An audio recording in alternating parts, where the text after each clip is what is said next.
नमस्कार। मेरा पूरा देश सुन रहा है।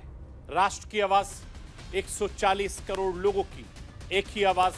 आपके साथ मैं हूं सरफराज। मैं सरफराज सैफी राष्ट्र की आवाज के जरिए आपको बताना चाहता हूं, हिंदुस्तान के प्रधानमंत्री नरेंद्र मोदी अब अपने दूसरे कार्यकाल के आखिरी दौर में हैं। इस दौरान प्रधानमंत्री नरेंद्र मोदी बिना किसी संदेह दुनिया के सबसे लोकप्रिय नेताओं में शामिल हैं। आज दुनिया भर के नेता भारत के प्रधानमंत्री नरेंद्र मोदी की तारीफ करते नहीं थके। मोदी सरकार के कार्यकाल में भारत की विदेश नीति में बड़े बदलाव देखने को मिलते हैं और कहा जाता है कि किसी भी देश की विदेश नीति रातों रात नहीं बदलती। प्रधानमंत्री नरेंद्र मोदी ने सत्ता संभालने के बाद विदेशी देवरों का पूरी तरीके से अंदाज बदल डाला और इसी का नतीजा है कि आज दुनिया हिंदुस्तान को सम्मान की नजर से देखती है। यह सब आखिर कैसे हुआ, दुनिया में कैसे भारत की पहचान बदली, आज आपको राष्ट्र की आवाज के जरिए बताऊंगा, दिखाऊंगा, समझाऊंगा। केंद्र सरकार में मोदी सरकार आने के बाद हिंदुस्तान की विदेश नीति में जो धार दिखाई दे रही है, उसका अंदाजा दुनिया में शायद पहले नहीं था। प्रधानमंत्री नरेंद्र मोदी को देश की जनता के साथ कनेक्ट करने के बाद अंतर्राष्ट्रीय नेताओं के साथ उनके मिलने का अंदाज, तरीका, उनकी विदेश नीति और उनके फैसले लेने का तरीका, इन सब को देखकर इस बात की चर्चा हमेशा होती है कि क्या पीएम मोदी मौजूदा दौर में दुनिया के सबसे लोकप्रिय नेता हैं। आज आपको राष्ट्र की आवाज के जरिए यह भी समझाने की कोशिश करूंगा। पूरी दुनिया पर अपना प्रभाव डालने और बनाए रखने के लिए कई देशों के बीच हथियारों की होड़ लगातार बढ़ती जा रही है। रूस यूक्रेन युद्ध, हमास इजराइल के बीच जंग शुरू होने के बाद से दुनिया में हथियारों पर होने वाला खर्च आसमान छू रहा है। हथियारों पर हो रहे खर्च के मामले में अभी भी अमेरिका, चीन और रूस का दबदबा है। हथियारों पर खर्च करने के मामले में हिंदुस्तान पर भी लगातार दबाव बढ़ता जा रहा है। मोदी सरकार में रक्षा क्षेत्र में हिंदुस्तान कहां से कहां पहुंच गया, आज आपको राष्ट्र की आवाज के जरिए यह भी समझाऊंगा। मैं अपने हिंदुस्तान के कोने कोने की आवाज को दिल्ली तक पहुंचाता हूं। दिल्ली की आवाज को देश दुनिया के कोने कोने तक पहुंचाता हूं। नेताओं की आवाज को मैं आम लोगों तक पहुंचाता हूं। आम लोगों की आवाज को मैं अपने देश के हुक्मरानों तक पहुंचाता हूं। आपकी आवाज से मिलती है मेरी आवाज और बन जाती है राष्ट्र की आवाज।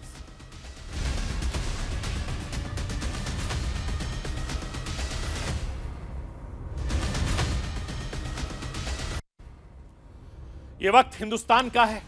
पूरी दुनिया में हिंदुस्तान के नाम का डंका बजा है। हिंदुस्तान जो कहता है आज पूरी दुनिया उसे सुनती है और ये समझ नए हिंदुस्तान पर। आज दुनिया भर में हिंदुस्तान का मान है, सम्मान है, पहचान है। आज हिंदुस्तान की तरफ दुनिया आस भरी नजरों से देख रही है। आपने कार्यकाल में हिंदुस्तान के प्रधानमंत्री नरेंद्र मोदी जिस देश में गए, उस देश में प्रधानमंत्री मोदी छा गए। प्रधानमंत्री मोदी ने दुनिया में हिंदुस्तान का नाम रोशन किया और यही वजह है कि आज पूरी दुनिया हिंदुस्तान को सम्मान की नजर से देखती है। हिंदुस्तान के प्रधानमंत्री नरेंद्र मोदी का तमाम ग्लोबल लीडर्स में लोहा मानते हैं और दुनिया भर के कई ताकतवर नेता पीएम मोदी की तारीफों के पुल भी बांधते हैं। अमेरिका से लेकर ऑस्ट्रेलिया, ब्रिटेन से लेकर ब्राजील, रूस से लेकर इटली, तमाम बड़े देशों के राष्ट्रीय अध्यक्षों ने हिंदुस्तान के प्रधानमंत्री नरेंद्र मोदी की तारीफ करते नहीं थकते। और कोई नरेंद्र मोदी को बॉस कहता है तो कोई नरेंद्र मोदी को दुनिया का सबसे लोकप्रिय नेता कहता है। मैं राष्ट्र की आवाज के जरिए आपको दुनिया के कुछ राष्ट्रीय अध्यक्षों को सुनवाना चाहता हूं। वो हिंदुस्तान के प्रधानमंत्री नरेंद्र मोदी के लिए क्या कुछ कह रहे हैं, आप सुनिए। I said to my friend, the Prime Minister, before the last time I saw someone on the stage here was Bruce Springsteen, and he didn't get the welcome that Prime Minister Modi has got.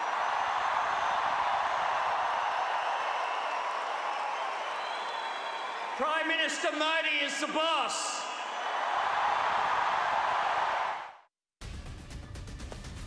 मैं आपको यह बताना चाहता हूं कि यह सब कुछ एक दिन में नहीं हुआ।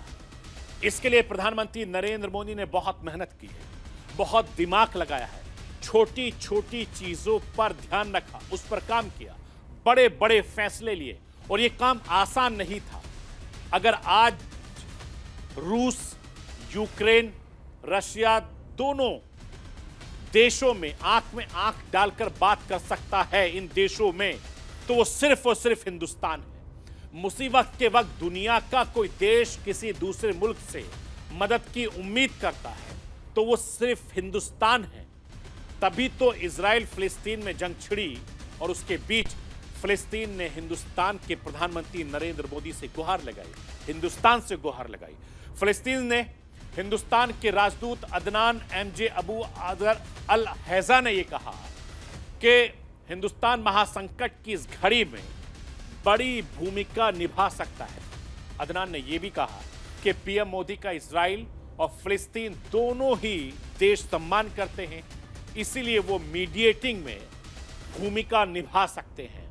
आज दुनिया भर में अगर तरक्की के लिए बढ़ते कदम किसी देश की मिसाल हैं तो वो सिर्फ और सिर्फ हिंदुस्तान की है। मैं आपको रूस के राष्ट्रपति पुतिन को भी सुनवाना चाहता हूं। सुनिए, पुतिन हिंदुस्तान के प्रधानमंत्री नरेंद्र मोदी और हिंदुस्तान से सीखने की किस तरीके से वकालत करते हैं।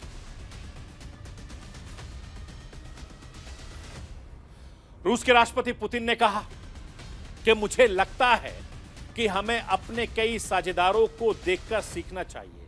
उदाहरण के लिए हम हिंदुस्तान को ले सकते हैं। हिंदुस्तान में बने गाड़ियों के निर्माण उपयोग पर ध्यान केंद्रित कर रहे हैं। मुझे लगता है कि प्रधानमंत्री मोदी मेक इन इंडिया कार्यक्रम को बढ़ावा देने में सही काम कर रहे हैं। यह बयान पुतिन का है।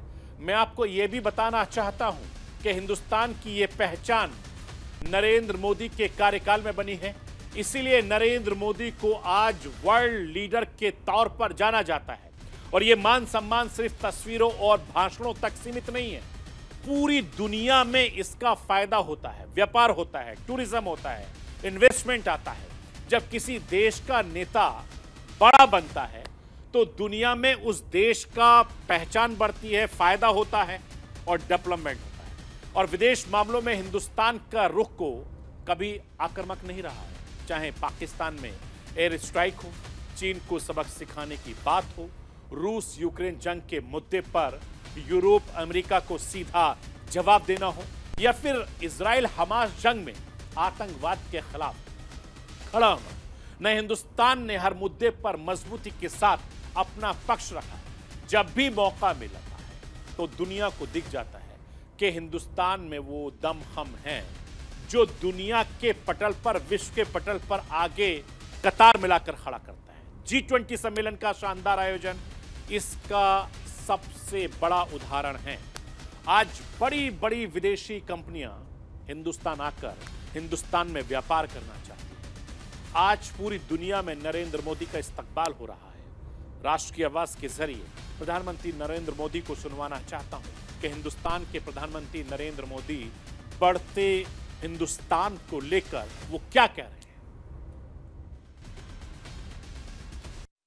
मेरे परिवारजनों, दुनिया के विकसित से भी विकसित देशों में हालत क्या है वो आज सारी दुनिया को पता है। लेकिन भारत एक ऐसा देश है जो तेज रफ्तार से आगे बढ़ रहा है। आज दुनिया भर में के निवेशक भारत में निवेश करना चाहते हैं। हर सेक्टर की बड़ी बड़ी कंपनियां भारत आने के लिए तैयार है, आतुर है। भारत दुनिया का बड़ा मैन्युफैक्चरिंग हब बनने जा रहा है। मैं आपको यह बताना चाहता हूं कि दुनिया की सबसे शक्तिशाली देश में एक अमेरिका भी दुनिया में हिंदुस्तान के बढ़ती ताकत के सामने झुका हुआ है। बराक ओबामा से लेकर डोनाल्ड ट्रंप, और फिर जो बाइडेन तक प्रधानमंत्री नरेंद्र मोदी के कायल हैं। अमेरिका ने पीएम मोदी को हाल के दिनों में राजकीय यात्रा पर बुलाया। 2 बार अमेरिकी संसद को संबोधित करने वाले वो हिंदुस्तान के पहले प्रधानमंत्री बने हैं। बात सिर्फ अमेरिका की नहीं, प्रधानमंत्री नरेंद्र मोदी ने अपनी विदेश नीति से एक तरफ दुनिया के तमाम बड़े देशों के साथ हिंदुस्तान के संबंधों को बैलेंस बनाया, तो पूरी दुनिया के दूसरे देशों यानी जो छोटे देश हैं उनकी अलग अलग स्तर पर मदद कर उन देशों में वो सम्मान हासिल किया जो उनकी कहानी को दूसरे प्रधानमंत्रियों से अलग बनाती है। हाल ही में दुनिया ने देखा कि पापुआ न्यू गिनी के प्रधानमंत्री ने नरेंद्र मोदी के पैर भी छुए, और ये बात छोटी नहीं है लेकिन सम्मान की बात है। प्रधानमंत्री नरेंद्र मोदी के विरोधी भले ही इसे बात से सहमत ना हो, मोदी ने अपनी विदेश नीति से वैश्विक स्तर पर प्रभाव छोड़ा है, असर छोड़ा है। और हाल ही में हिंदुस्तान ने वैश्विक प्रभाव को लेकर व्यू रिसर्च सेंटर से एक स्टडी की है। इस स्टडी में लोगों से पूछा गया है कि किस तरीके से क्या दुनिया के बाकी देशों के बीच हिंदुस्तान का दबदबा बढ़ा है। इस सवाल के जवाब में 68% भारतीयों ने माना है कि प्रधानमंत्री नरेंद्र मोदी की लीडरशिप में हिंदुस्तान का प्रभाव वैश्विक स्तर पर बहुत बड़ा है। और दुनिया के बाकी 23 देशों में जहां ये रिसर्च गई, उस देश के रहने वाले 28% लोगों का यह मानना है कि दुनिया भर में हिंदुस्तान का कद बढ़ा है। दुनिया भर के 12 देशों के 32% लोगों का मानना है कि प्रधानमंत्री नरेंद्र मोदी वैश्विक स्तर पर सही फैसला लेते हैं। और इसमें कोई शक नहीं है कि प्रधानमंत्री नरेंद्र मोदी ने प्रवासी भारतीयों को गर्व से एहसास करवाया। हिंदुस्तान की अपनी पहचान दुनिया भर में उभरी है। मैं आपको यह बताना चाहता हूं कि हिंदुस्तान के प्रधानमंत्री नरेंद्र मोदी की विदेश नीति को समझने के लिए उनके 2 फैसलों को समझा जा सकता है। 2 युद्ध के 2 फैसलों ने सबको चौंका दिया। रूस यूक्रेन जंग में नरेंद्र मोदी ने देश हित को सबसे ऊपर रखा। जापान अमेरिका के दबाव को झेलते हुए अपने मित्र देश रूस से रियायती दर पर तेल खरीदकर जनता को राहत दी। अमेरिका को यह बात बुरी जरूर लगी, पर वो इसका विरोध कर पाने की हिम्मत नहीं जुटा पाए। और रूस की तरफ से आगे भी और भी रिवायत है। भारत की इस नीति की चर्चा हमारे पड़ोसी मुल्क पाकिस्तान में भी बहुत जोरों शोरों से होती है। पूर्व प्रधानमंत्री इमरान खान वहां के मौजूदा पीएम, पाकिस्तान के मौजूदा पीएम शहबाज शरीफ को लेकर एक कहकर कोसते नजर आते हैं, कुछ सीखो हिंदुस्तान से। ये होती है मजबूत विदेश नीति। हमारा हिंदुस्तान जापान, ऑस्ट्रेलिया और उस अमेरिका के साथ क्वाड का मेंबर देश है जो रूस का कट्टर दुश्मन है और यूक्रेन के साथ खड़ा है। फिर भी भारत रूस से अपनी दोस्ती नहीं तोड़ी और मुश्किल दौर में रूस का साथ दिया है। मैं आपको यह बताना चाहता हूं कि हमास इजराइल जंग में भी हिंदुस्तान आतंकवाद से पीड़ित देश के साथ मजबूती के साथ खड़ा होकर दुनिया को संदेश दे रहा है। यह नया हिंदुस्तान है जो किसी के दबाव में नहीं आता। आज का हिंदुस्तान मजबूती के साथ किसी गुट के साथ रहने वाला देश नहीं है। और शायद यही वजह है कि हमास से जारी जंग के बीच इजराइल के प्रधानमंत्री नेतन्याहू ने प्रधानमंत्री नरेंद्र मोदी से फोन पर बात करने का वक्त निकाला। हमास के शुरुआती हमलों के वक्त ही प्रधानमंत्री नरेंद्र मोदी ने कहा था कि इजराइल पर हुए आतंकी हमलों से वो सन्न है। हमारी संवेदनाएं मृतकों के परिवार वालों के साथ हैं। प्रधानमंत्री ने जिस तरीके से अपना स्टैंड क्लियर किया, इससे दुनिया भर में देशों की धाक पड़ी है। प्रधानमंत्री नरेंद्र मोदी ने इजराइल खुलकर साथ देने का जो फैसला किया, उसका बड़ा संदेश गया है। आतंकवाद पर दुनिया को अपना स्टैंड क्लियर कराना होगा। दुनिया की महाशक्तियों को भी आतंकवाद पर दोहरी नीति से बाहर आना होगा। G20 के वर्चुअल मीटिंग में प्रधानमंत्री नरेंद्र मोदी ने आतंकवाद पर करारी चोट की है और साथ ही इजराइल हमास की जंग को लेकर खुलकर बातचीत की है। मैं राष्ट्र की आवाज के जरिए आपको प्रधानमंत्री नरेंद्र मोदी को सुनवाना चाहता हूं कि वो आतंकवाद को लेकर क्या कुछ कह रहे हैं। सुनिए प्रधानमंत्री नरेंद्र मोदी। पश्चिम एशिया की गंभीर स्थिति पर आप सभी के विचार सुनने के बाद मैं कह सकता हूं कि G20 में कई विषयों पर सहमति है। पहला, हम सब आतंकवाद और हिंसा की कठोर निंदा करते हैं। There is zero tolerance to terrorism.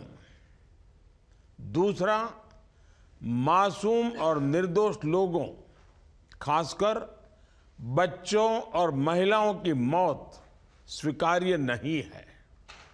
तीसरा, मानवीय सहायता जल्द से जल्द इफेक्टिवली और सेफली पहुंचाई जाए। चौथा, ह्यूमैनिटेरियन पॉज, इस पर बनी सहमति और हॉस्टेजेस की रिहाई के समाचार का स्वागत है।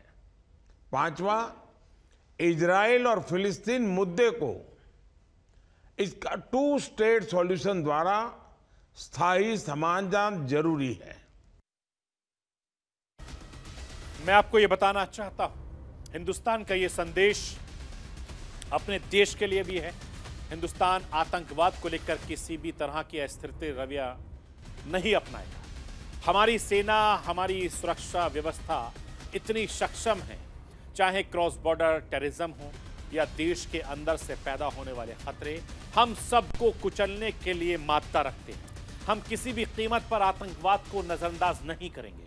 आतंकवाद को नेस्तो नाबूद करने के लिए जरूरत पड़ेगी तो ऐसे फैसले लेने से भी पीछे नहीं हटेगा हमारा ये हिंदुस्तान ने इजराइल के साथ खड़ा होकर पड़ोसी मुल्क पाकिस्तान को यह संदेश दे दिया है कि आतंकवाद को लेकर हिंदुस्तान जीरो टॉलरेंस की नीति पर तेजी से काम कर रहा है। अगर पाकिस्तान अपने देश में आतंकी संगठनों को रोकने में नाकाम होता है तो वह हिंदुस्तान इजराइल जैसे एक्शन ले सकता है। और एक तरफ प्रधानमंत्री नरेंद्र मोदी ने इजराइल का साथ देकर आतंकवाद पर दुनिया को अपना स्टैंड दिखा दिया, तो दूसरी तरफ जब गाजा में अस्पताल पर बम बरसाए गए थे और सैकड़ों बेकसूर लोगों की मौत हुई थी, तो प्रधानमंत्री मोदी ने फिलिस्तीन के राष्ट्रपति से भी बातचीत की। प्रधानमंत्री मोदी ने बताया कि इसकी जांच होनी चाहिए, जिसने भी यह हमला किया है उसे नहीं छोड़ना चाहिए। साथ ही फिलिस्तीन में बेकसूरों के लिए मदद भेजी। दुनिया जब 2 गुटों में बटी तब भी हिंदुस्तान किसी गुट में शामिल नहीं है, वो अपने स्टैंड पर क्लियर है। मैं आपको यह भी बताना चाहता हूं कि हिंदुस्तान जितने भी किसी भी देश के लिए अपना दोस्त चुनना आसान हो जाता है, पड़ोसी वो खुद नहीं चुनता है। हिंदुस्तान 2 ऐसे पड़ोसी मुल्क से घिरा हुआ है जो हमेशा हिंदुस्तान पर अपनी टेढ़ी नजरें रखता है। एक तरफ पाकिस्तान है तो दूसरी तरफ चीन है। ऐसे में अपनी सीमाओं को सुरक्षित रखना हिंदुस्तान की प्राथमिकता है। प्रधानमंत्री मोदी के नेतृत्व में देश रक्षा के क्षेत्र में आत्मनिर्भरता लगातार तेजी से बढ़ रही है और यह वही क्षेत्र है जहां हिंदुस्तान दुनिया के शक्तिशाली देशों के साथ कंधे से कंधा मिलाकर तेजी से चल रहा है। पीएम मोदी के कार्यकाल में जहां हिंदुस्तान की सेना का आधुनिकीकरण हुआ है, तो रक्षा के क्षेत्र में खूब निवेश भी हुआ है। सुरक्षा के आधार पर अंतर्राष्ट्रीय स्तर पर देशों के साथ रिश्ते मजबूत हुए हैं, तो विश्व के सामने हिंदुस्तान की पहचान एक वैश्विक शक्ति के तौर पर हुई है। सुरक्षा जिसके लिए बड़ा और अहम है, मोदी के नेतृत्व में रक्षा तकनीकी निर्माण के क्षेत्र में हिंदुस्तान आत्मनिर्भर की ओर बढ़ा है और जिस वजह से देश के हथियारों के निर्यात काफी बड़े हैं। मैं राष्ट्र की आवाज के जरिए आपको ये बताना चाहता हूं कि पिछले कुछ साल हिंदुस्तान की रक्षा निर्यात कितना हुआ है, जरा समझिए। Stockholm International Peace Research Institute के मुताबिक पिछले 6 सालों में पीएम मोदी के नेतृत्व में हिंदुस्तान का रक्षा निर्यात करीब 6 गुना बढ़ा है। साल 2017-18 में रक्षा के क्षेत्र में निर्यात 4,682 करोड़ था। साल 2018-19 में रक्षा क्षेत्र में निर्यात 1,746 करोड़ हुआ, जबकि 2019 और 20 में रक्षा क्षेत्र में यह आंकड़ा 9,116 करोड़ हुआ। 2020 और 21 में रक्षा क्षेत्र में निर्यात का आंकड़ा 8,435 करोड़ पहुंचा, जबकि साल 2021 और 22 में रक्षा क्षेत्र का निर्यात 12,815 करोड़ हुआ था। इसके अलावा 2023 और 22 की अगर मैं बात करूं तो ये आंकड़ा बढ़कर 15,918 करोड़ हो गया। अगर प्रतिशत के हिसाब से देखा जाए तो ये बड़ा 24% रही है। मैं आपको यह भी बताना चाहता हूं कि हिंदुस्तान की रक्षा बजट को दुनिया के सुपर पावर रक्षा बजट से तुलना करके देखेंगे तो पाएंगे कि हिंदुस्तान दुनिया में चौथे नंबर पर सबसे ज्यादा हथियार खर्च करता है। मैं आपको यह बताना चाहता हूं कि हिंदुस्तान रक्षा बजट में सुपर पावर देशों के बीच इस वक्त कहां है, वो जरा समझिए। अमेरिका का रक्षा बजट $750 बिलियन है, चीन का बजट $237 बिलियन है, सऊदी अरब का $67 बिलियन है और हिंदुस्तान का बजट $61 बिलियन है। यूनाइटेड किंगडम का बजट $55 बिलियन है, जबकि जर्मनी का $50 बिलियन, रूस $48 बिलियन, फ्रांस $41 बिलियन है। और साल 2010 में जो बजट करीब 1,47,000 करोड़ का था, वो 2023 आते आते 5 लाख करोड़ के पार चला गया। साल 2018 से 2023 के बीच हिंदुस्तान सबसे बड़ा हथियार का आयात करने वाला देश भी है और हिंदुस्तान ने प्रधानमंत्री नरेंद्र मोदी के नेतृत्व में रूस से 45.1, फ्रांस से 28.6, अमेरिका से 11.1, इजराइल को 7.7%, दक्षिणी कोरिया को 2.8%, यूनाइटेड किंगडम से 2.2% हथियार को आयात किया है। मैं आपको यह भी बताना चाहता हूं कि प्रधानमंत्री नरेंद्र मोदी के कार्यकाल में ही दिखा, जब जरूरत पड़ी तो देश हित में हिंदुस्तान ने रूस के S-400 डिफेंस सिस्टम तक खरीद डाला। जब पूरी दुनिया यूक्रेन युद्ध में रूस के खिलाफ में था और एक वक्त था जब हिंदुस्तान रक्षा क्षेत्र की हर छोटे बड़ी जरूरतों के लिए दूसरे देशों का मोहताज था, अब इस मोर्चे पर हिंदुस्तान के हालात बदल गए हैं।